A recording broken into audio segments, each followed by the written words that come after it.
All right, as the trade war between Canada and the U.S. marches on, today marks the last day of the so-called de minimis exemption, which allows packages worth $800 U.S. or less to ship into the States without any import duties. Yeah, for more on this, let's bring in CTV's Jeremy Sharon. Good morning, Jeremy. So with the exemptions ending tomorrow, what will this mean for businesses and, of course, for shoppers here in Canada? Yeah, well, Courtney, look, this will be a big hit for small and medium-sized businesses in the country specifically. Consumers here in Canada won't really be impacted by this. It's actually consumers south of the border that could see products become unavailable to them or prices skyrocket significantly. Really what it means, as you've touched on, is that products being shipped across the border that are worth less than $800 prior to tomorrow have been exempt from certain duties. That ends tomorrow. And that means that in some cases, the price of products, some small businesses say, will double or more than double in some instances. Some business owners say they're simply not going to offer shipping to the U.S. anymore because it doesn't make financial sense. Others say they'll push those costs necessarily to the consumers if they choose to still continue to buy their products despite the increase in price.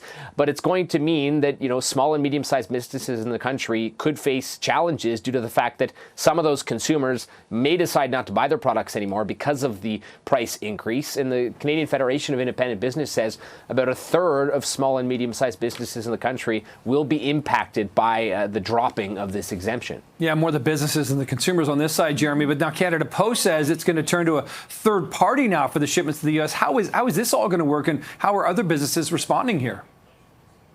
Yeah, look, what that means is that businesses will still have at least the option to continue to ship to the U.S. What we've seen is about 25 other countries have just decided that they're no longer going to ship to the U.S. due to the dropping of this de minimis exemption. Canada Post has said they're going to work with a third-party company to process those new duties, which means that could come with processing fees and could all add up to, the cost of what this, the dropping of this exemption will mean for businesses. It's expected most products will now be subject to about a 35% tariff on top of other fees that already exist for shipping to the U.S. But that was an exemption that was really helpful for these small and medium-sized businesses. So they'll have a few options: either try and continue to ship those products and have the consumers take on that additional cost if they can eat the cost themselves. The other option is some of these businesses could now decide to